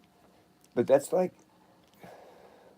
the same notion of as like if you're separating from the Earth's movement, you're disconnecting from it. For one thing, that thing is still connected. But I understand their logic though with the way it's designed. However, it doesn't make sense because we can't hover above the Earth in a helicopter and have the same thing happen. So how is this thing managing to do that? I mean, it's the same concept. You're just disconnecting from the rotation while it moves under you. And like in the case of the pendulum, I get the impression it's appearing to move, but what we're supposed to believe is that the Earth is moving, not the pendulum. It's like processing or whatever they call it. Which means it's like moving, but it's supposed to be just going back and forth. But it's like it's moving, and they can say when they're just saying, well, it's not moving. The Earth is actually moving underneath it. So if that's the case, well, then that means you could actually detach from the Earth's motion, and then, if you could hover above the Earth while it's rotating, you would see that happen. You'd see it rotating underneath you, like how the pendulum is supposedly showing us. Yet that's not what we see, obviously. So it just seems like you get lost in this little rabbit hole of like, oh, we've proved the Earth's rotation with this thing. It's like, well, really? Like, how come it's not applicable in any other instance? Like that same idea, like you can apply that concept to other.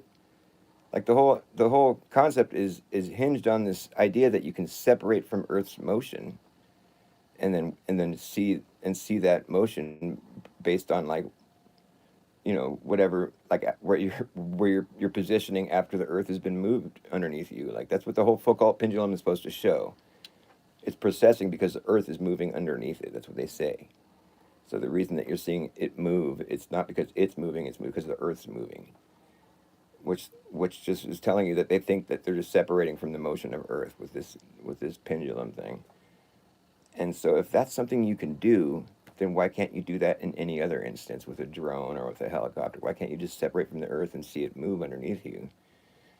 So it's like you must be witnessing some other kind of phenomena there. And they claim, they go in depth with this one. It's like it's not your average parlor trick. I mean, they say they can actually find out their latitude based on how much it's moving. And I mean, they say it's like it's a latitude dependent on how like the results they get.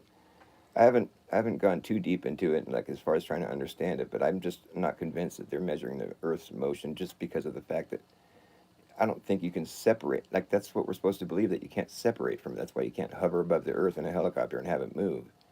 They want you to believe that you're all moving in unison, but that conflicts with their other story. They do this thing where they fucking conflict with their own story. Like Neil deGrasse Tyson was all like, "Yeah, you kicked the field goal and the Earth rotated just in time for the field goal to be good."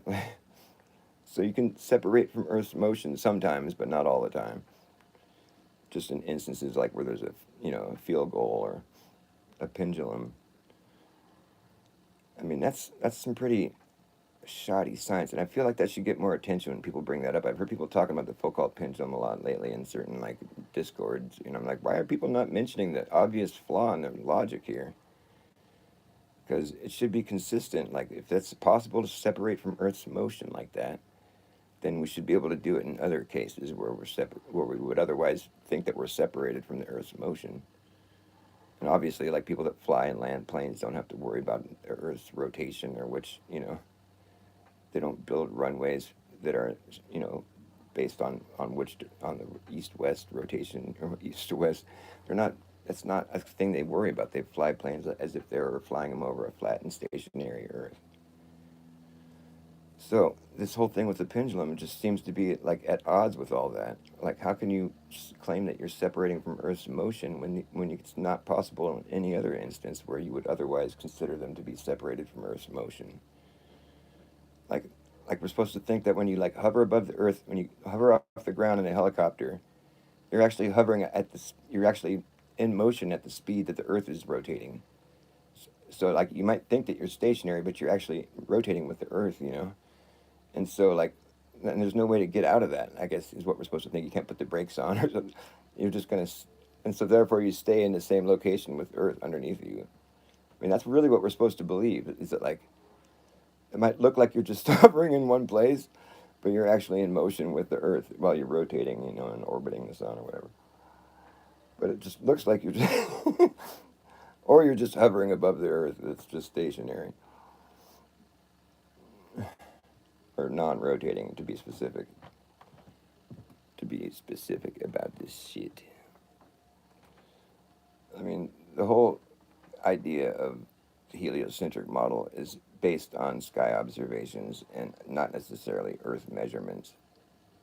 That's where it's at odds with Earth, with the real measurements, which is, there's a lot of stuff about all this that's really crazy. I mean, with the dual poles, like the sky that has two poles.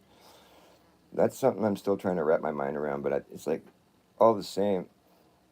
I'd rather opt to have like a magic sky that I can't quite explain versus a globe Earth where there's upside down people that don't feel upside down. And like I've said before, in the globe, the reason the globe Earth makes me laugh is because of the fact that, like, we have to believe the biggest circumference possible that you can draw on the face of the Earth is only encompassing less than half of the Earth. The biggest circumference you can draw on the face of the globe Earth is only encompassing less than half of the whole available space. The biggest circle you can draw on the face of the Earth, including over water and stuff. I'm not saying draw it literally. I'm just saying like the biggest circumference possible to make on the globe Earth is only 24,000 miles. You know, a little bit less than 24,000 miles in circumference. So it's only encompassing less than half of the available space. The biggest circle you can draw on the face of the Earth is only encompassing less than half of the available space. If I told you the biggest circle I can draw on my yard is only circling less than half of my yard, that would sound ridiculous. For some reason, when we scale that same thought experiment out, now we're supposed to believe that makes sense. It doesn't make sense. I would think you should be able to draw a circle around the whole entire known world. It should seem like that's possible. You can draw a perimeter around every other part of the world. Why shouldn't you be able to draw a perimeter around the whole entire world? I think you can. I think it's possible. I think that's what we would be able to do. That's what that's what reality is. To think that's not possible is to believe in a model versus your objective reality. But most people that believe in the heliocentric model don't even really think all this shit all the way through. Like the fact that, like, if you were to mark the latitude circles on the face of the Earth, you'd have these expanding circles that get wider and wider, but then they have to start getting smaller and smaller after you pass the equator. And you just have to try to ask yourself, how's that going to look in real life? Like, how are you going to draw a smaller circle around the outside of another circle? That's going to be a trick right there. It's going to be sort of like supernatural, or something weird's going to happen. I mean, because when you're in a situation where you're like sideways and upside down from where you started, like, it just creates for some weird shit to happen that people don't really consider. I say that it's impossible to draw a smaller circle around the outside of another circle on the ground. That's what I say. And it doesn't matter how big of a circle I draw, it's always going to be impossible to do that. So what I'm saying is that the circles just get bigger all the way out. That's what I think would happen.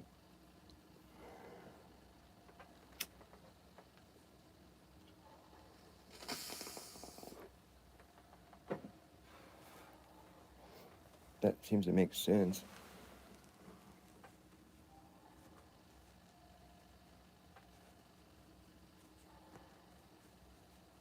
Hey, Jindo. Hey, Flat Earth Blues.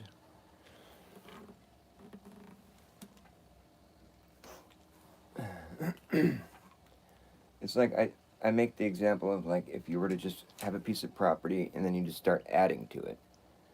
And so the property is only going to grow. The perimeter around your property is only going to get bigger. And you can just keep adding to it. You can even buy oceans and lakes. And, I mean, you're buying just property. And keep expanding. You could buy a whole country. You just keep adding to it. And the perimeter around your property just keeps increasing because you're always adding and never subtracting.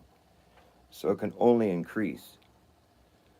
So you would just be spreading out wider and wider and wider in every direction.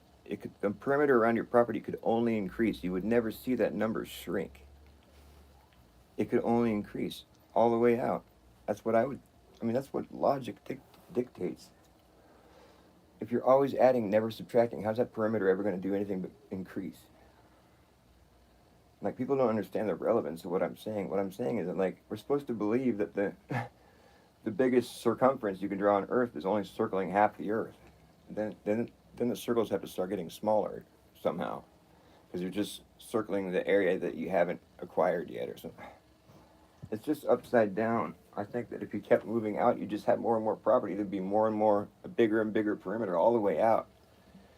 You would never see it shrink, because all that space that you've already encompassed is always going to be there. You can never put a smaller perimeter around it. But that's what we have to believe, I think. I mean, that's what we're supposed to believe. That eventually you would just like have this little teeny circle left that you hadn't bought yet. That just seems crazy to me. I don't think that's what would happen. I think you would just have such a massive perimeter, you'd be circling the whole entire Earth.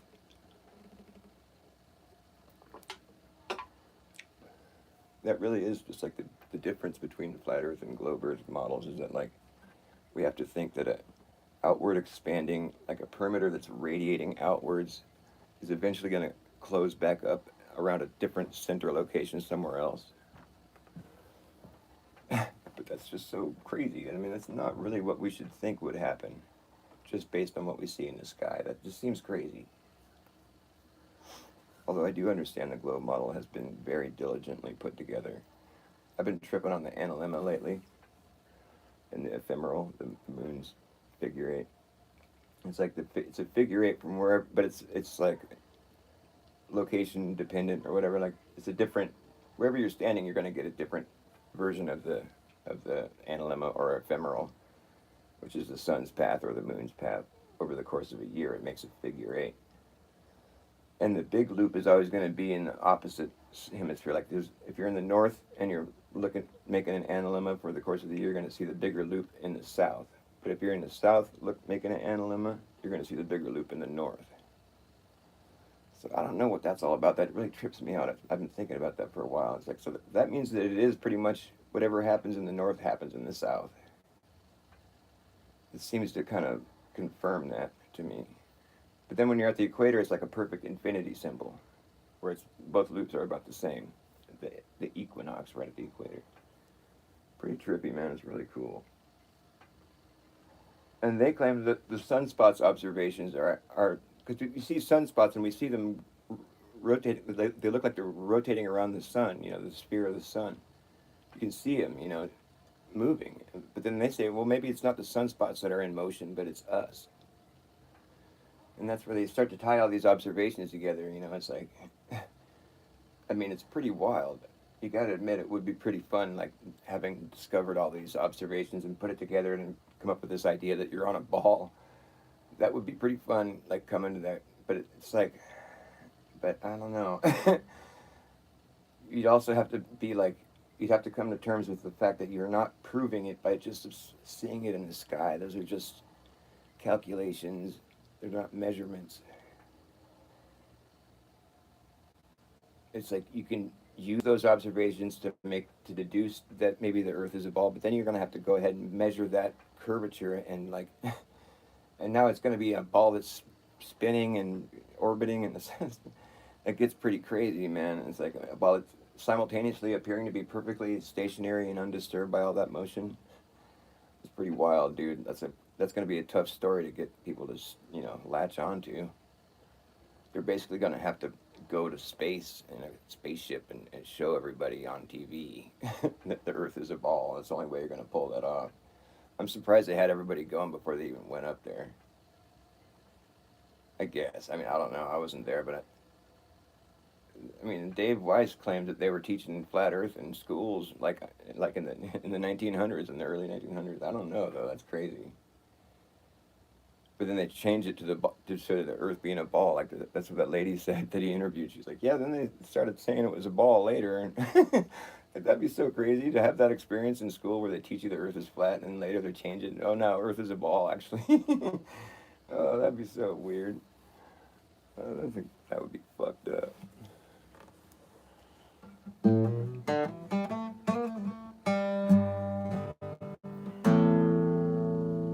But yeah, the AE map is kind of I get kind of bummed out when I see people talking about it, like when they make the claim that the sun just circles around all the way out. It's like, dude, at the equator, it's supposedly a straight line. You know, it's like that's where this whole thing gets kind of tricky. It's like if you're trying to attach the sky to the Earth, I mean, it becomes kind of tricky. You know, it's like it's kind of larger than like I can't go down and make all these measurements and travel in a straight line for 24,000 miles to see if I come back to where I started. You know, and just like there's certain things, you know, like I can't go travel a meridian all the way until I come back to where I started. It's not something I'm going to be able to do, and I don't think it's even possible to do, honestly. That's why it hasn't been done. Or in the times where it's claimed to have been done, it wasn't. But it wasn't that. I mean, they went down to Antarctica and turned around and went back up. It's not like they followed a meridian the whole way and came back to where they started. That's never been done. Meanwhile, people are circumnavigating east to west all the time, countless times. So it's like, dude, there's just so many things about this situation where it's like, well, it just seems more likely to be that the Earth is what it looks like, since there's certain things that are just like glaring blemishes. Like we can see fucking 270 miles away.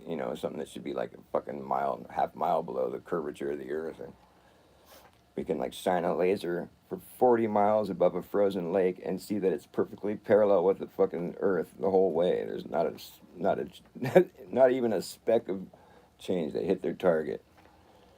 So I mean, it's like if there's no curvature within 40 miles,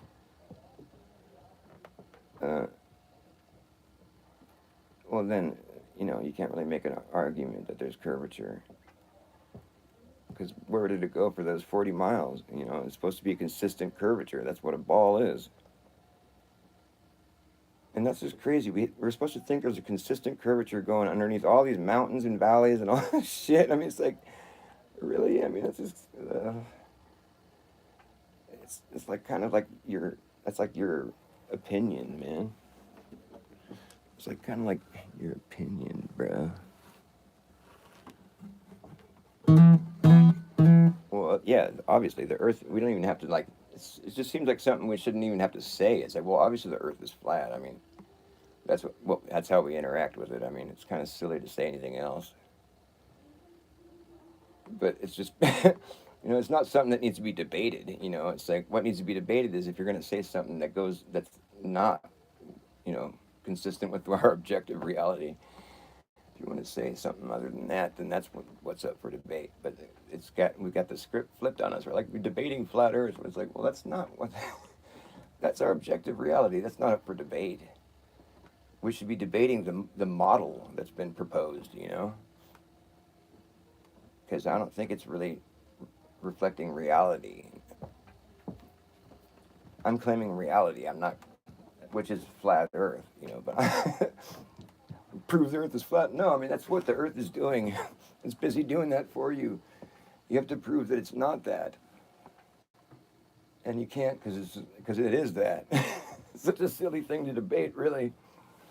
And like you're stuck having to rely on space videos that are obviously fraudulent, and just observations of the sky. If we couldn't see the sky, nobody would have ever thought that the fucking Earth was a ball. But we wouldn't have night and day. But like still, we wouldn't really be alive. But my point is, if we couldn't see the sky, we would never have that thought. So it's strictly a sky thing that we're looking at, or gives us that impression. It's got everyone hypnotized into thinking that they're living on a spinning ball. I gotta go talk to my kid. I'll be right back. Yo.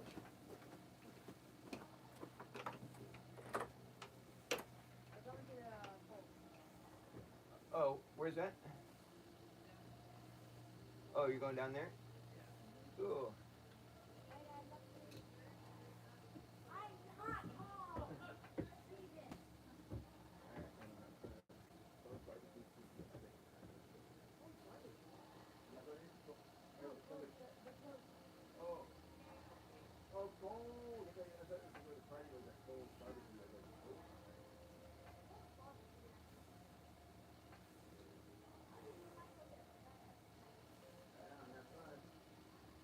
Love you.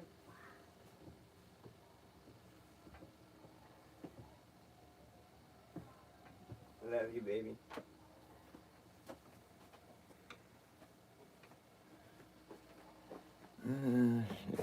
Sorry about that.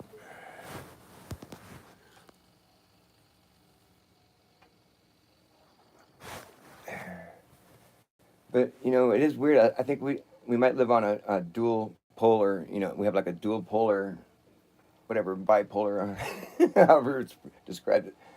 I'm starting to think the 24-hour sun in Antarctica is a real thing. Because it just seems to make sense to me because of the analemma, because we have an analemma that's basically showing us that what happens in the north happens in the south. It's like a there's no other way to look at it really. When I think about it, it's an infinity symbol basically. At the equator, the analemma is an infinity symbol. It's even on both sides. But when you're like in the south, the bigger loops in the north, or when you're in the north, the bigger loops in the south. It's indicating to you that what happens in the north happens in the south regarding the sun and the moon. Because the moon has the ephemeral. It's the same thing. It's like a figure eight and an infinity symbol at the equator. I think it's such a relevant like piece of data for, and it's all location dependent. You know, it's like wherever you're at on Earth, you're going to get a different version of it. You might get a really teeny loop in the north and a huge loop in the south. It's all based on where you're standing, and it's like that's so trippy, man. It's like the sun is spiraling through the sky somehow, but whatever it does in the north, it does in the south. That's what it seems to be telling us. The analemma. I mean, so that's why I think there's a 24-hour sun in the south. But and that is kind of hard to wrap our minds around, really. I admit that has caused me some cognitive dissonance, but I can't let go of the fact that the Earth is flat. But you just have to start applying that idea because the sun does go in a straight line at the equator and the stars, so it's like we have like two. It's like we have that's what the system is. It's like the sun is either close or far away. You know, it spends 24 hours. You know, it starts at the north and then it goes into the south and back and forth, and we just have it's a perfect system. You know, it goes back and forth. We have a winter and a summer. And like there's places like Punta Arenas, the sun is in the sky for 17 and a half hours. You can see the sun. So I mean, the further south you go, you just get more of that. And it just seems to be that that's a real thing. I don't know why. Well, I know why people say that there wasn't a 24-hour sun because the AE map implies that there isn't one down there. I think that's maybe what the psyop was, is getting everyone to latch on board to the AE map. It does kind of seem like the dual polar sky over a planar Earth is what we're experiencing.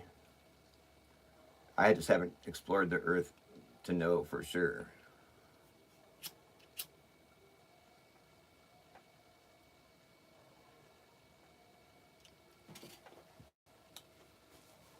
But I can vouch that the sun during the winter, like right now, the sun rises in the southeast and sets in the southwest. So it's arcing the opposite way this time of year. I mean, you can see that from wherever you are. I don't know why that was ever a point of contention because it's totally easy to prove. So there's a point. It's like obviously the sun is, and it's supposedly making the 24-hour loop down in Antarctica right now. Yet I can see the sun arc across the sky here in California. Like that doesn't really make sense on the ball model. Like how would that even be possible? Like if it's circling in Antarctica, and yet I'm still seeing it arc across the sky in California. It doesn't make sense. There's supposed to be like a whole bulge of Earth between us and the sun. I don't know, man. I know they claim to have modeled that all perfectly, but I don't get it.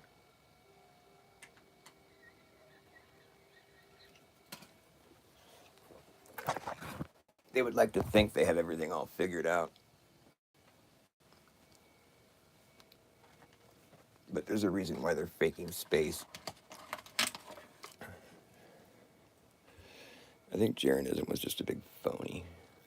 It's so frustrating. It just didn't seem organic to me the way he just flipped on everybody.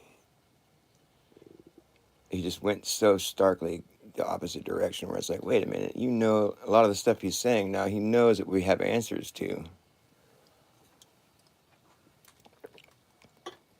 Now Jeranism is saying things like, you know, you just can't feel the motion because you're so small.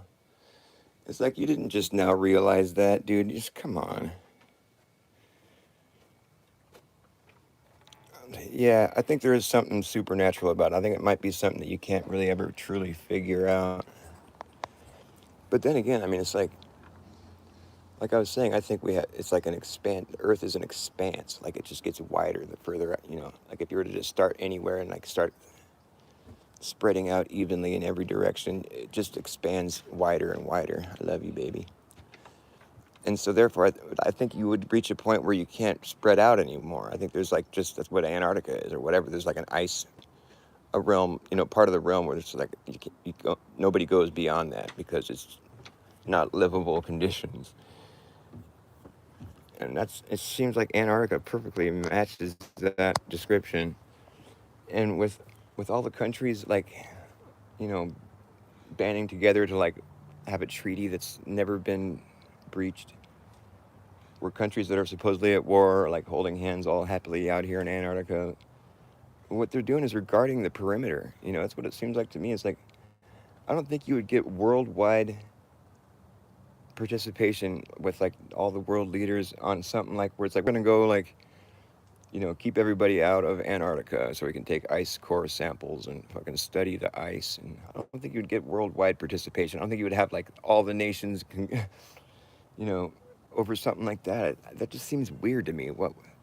Are all the nations in the world really that worried about getting ice core samples from fucking some island out in the middle of the ocean? That doesn't make sense. I mean, I suppose either way we'd want to explore it, but it's people don't explore Antarctica because it's so fucking extreme. It's so cold. People don't explore there. It's just not something that happens. Hey, Yeah. Rylan just left. Rylan just left? Yeah. Where did he go? He's going shopping for clothes. Yeah. You could probably hang out here if you wanted. How long is he gonna be gone? I don't know, probably like an hour and a half, maybe.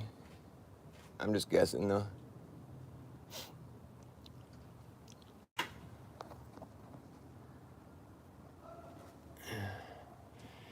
Yeah, you agree? You think that Jaron was kind of being a big phony the whole time? It's kind of hard to swallow, but yeah, it seems to be the case. Like he's now saying that he can't debunk the moon landing.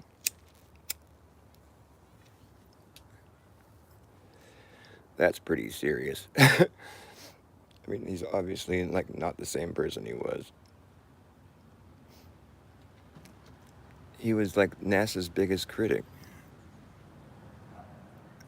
Come on, man, that doesn't add up. He was Jesuit educated. He admitted that. He's another one of these Jesuit educated people that are like, I wouldn't say that he was famous so much, but he was one of the more well-known flat earthers. He's like the poster child of like why he shouldn't be a flat earther. Interesting, or like I was wrong. It's gonna go down in the history books like that. Oh, the flat earther realized he was wrong. Why is my screen so blurry? There we go.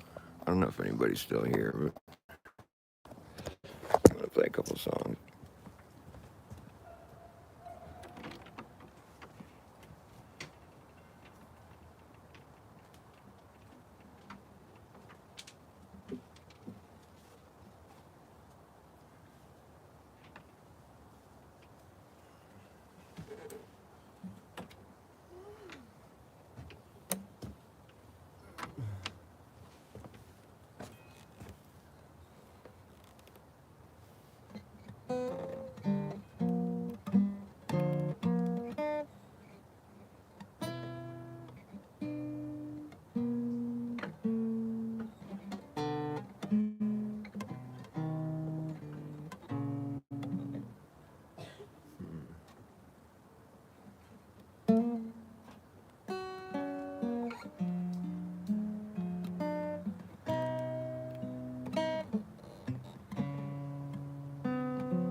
Maybe I'll just end my show.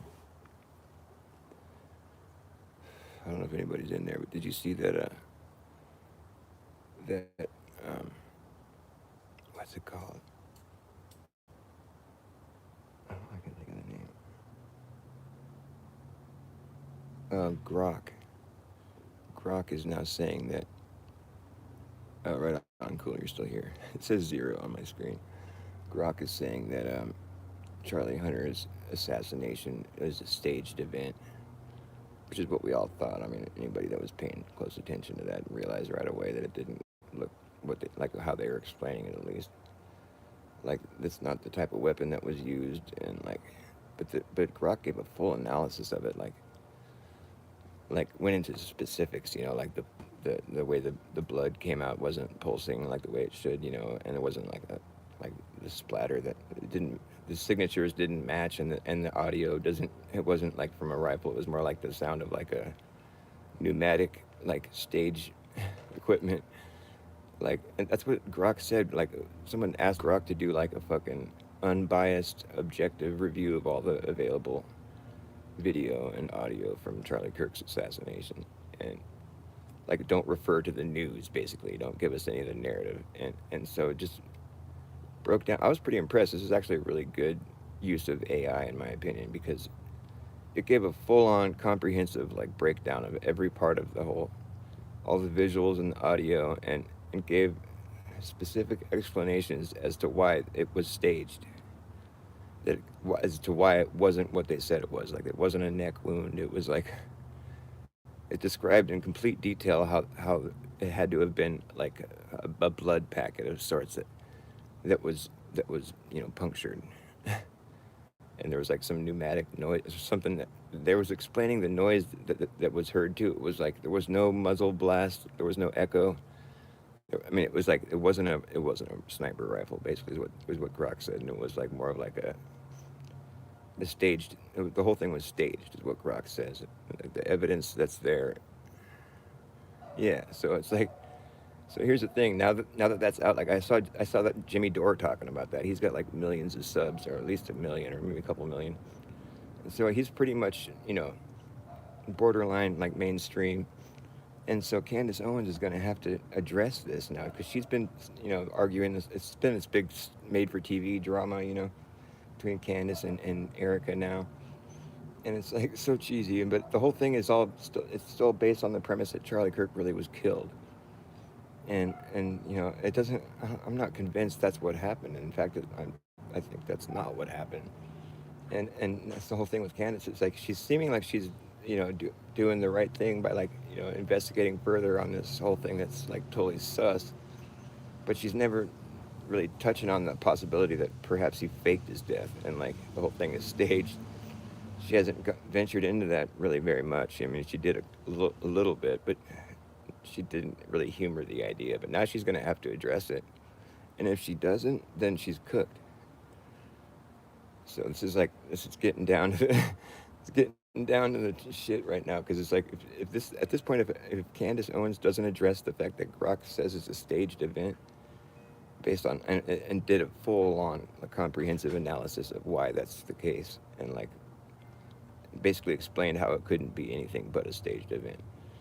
And now if Candace doesn't address that, then she's obviously just part of the show. I mean, I think she is anyways, but here's the thing: if she does address that and then starts, wanting to, and starts approaching the argument as if like, okay, this was a staged event, Charlie, where are you? Like, what the fuck's really going on? If she does that, she takes that approach, then then she's like true blue. And in my opinion, at that point, I'm just like, well, I gotta have to. It's like I'm gonna have to stop saying that she's just controlled off, because that's I can't imagine that being part of all this really, like, as far as this show is concerned. Maybe. But basically, that's what I've been saying the whole time. So if she says that, then I'm going to be like, well, I can't disagree with you. At least you finally came around. But it's just so funny, because I didn't expect that to be. I don't know why I didn't expect that to come out like this, but I just figured that was where everybody was arguing from the perspective that Charlie was dead. And so it just seemed like kind of was a big clown show, because obviously that thing looked fake. And the way people are acting is fake. So it just seems like the whole thing is just fake as fuck. And now that that's been revealed, in my opinion, sufficiently revealed, and it's been brought up on a popular show, like just as popular as Candace, so, or not just as popular, but up there. The guy's got millions of people. I don't know if you watched Jimmy Dore or paying any attention to this crap. I mean, it is kind of like lowbrow entertainment, but all the same, it's like I'm all for like this shit being exposed as being a big hoax, because that's what I think it was, and I'm just tired of this shit happening. I think people need to like be a little more objective when they look at things, and just not let the news rile them up and get them all emotionally invested, because That's one of the big problems we have. That's why COVID became such a big thing. Because people are all scared.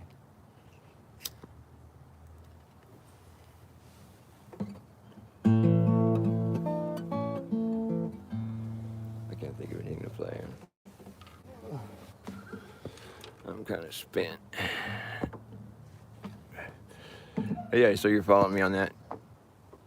Yeah, it's going to be interesting, huh? Yeah, I'm glad you're with me on that. It's about time, because that's been the consensus amongst most flat Earth people that I talk to. It's like, yeah, that was fake, dude. He's like he faked his death. For what reason? It's whatever. I think there's like some just talk of like some hefty like life insurance plan that was taken out like a year before he got supposedly killed. So I mean, it's partially because of money, but it could be just because he wanted out of his situation. He was like realizing that Israel was something he couldn't rightfully like, defend anymore. That's what it looked like. He was like kind of starting to say this is not good. He was allowing people to debate it on his platform, and he was being pressured to like to not do that, and he just was between a rock and a hard place. And I think maybe that he was offered a chance out, by like just faking his death, like because it wasn't real. I think that makes sense. Because obviously the whole turning point thing is like going all pro, Israel again, acting like Charlie was their best friend and shit, trying to like sweep that all under the carpet. How he was like starting to go against them, leave the cause. But now it's up to Candace to acknowledge the fact that like, and if she doesn't acknowledge what Grok said, she's totally fake. And like, I'm gonna go blast her fucking all caps in her fucking chat. That's what I'm gonna do anyway. I've been watching her shows lately, so I'm gonna go into her chat next time she's live and just be like, "You got to address this," all caps, and just spam the fuck out of her chat with that shit until she says something about it. Because she's all like defending Charlie's honor and shit, But like, if this was all his big lie, she should be upset, She should show some like emotion, like, oh, Charlie fucking hoaxed me, That's what she should be saying now. Now that she sees what Grok says, she's gonna be like, okay, wait a minute, Charlie, fuck you. What's really going on, And if she doesn't act like that, then she's fake, dude. She's mainstream fake phony, in my opinion. Anyways, I'm kind of running out of shit to babble about. So thanks for watching me and hanging out. I'm gonna give you a wrench before I cut out here. All right, there we go. Right on, brother. Assuming you're a guy. Yeah, and I think she's probably not going to touch it. I have a feeling that she's going to be that fake, but I'm going to spam the fuck out of her chat. You should show up and do that with me, too. Force her to say something about it. I've already left some comments because I have on one of her videos. It's like one of her recent like shorts that she posted was like the Candace 19 bit that she was doing, like saying that she was like Candace, like COVID, people like social distance from her and shit. And I left a comment in her comments on that video. I said it's a pandemic, and I've gotten like almost 2,000 likes and like there's all kinds of comments. Like I'm like the most popular comment in her comment section for that video by far. Like there's no other comment that has that many likes. And so I dropped a comment in there today because there was a bunch of other people that commented saying, "Oh, that's hilarious!" And a bunch of her fans that are all about it. For some reason, I just like had everybody all tickled. And so I dropped that today in the comments. I'm saying, well, so Grok says it was all fake, by the way. So I don't know if Candace reads her comments. Probably not. But there's a good portion of her fan base that were all like laughing and they're leaving comments, to my comment, replying to my comment. So I let them all know that it's fake. We gotta force the truth out of these people. Right on, brother. Right on. Cheers. Well, I'm gonna head out. But thanks for hanging out with me. I'll be back.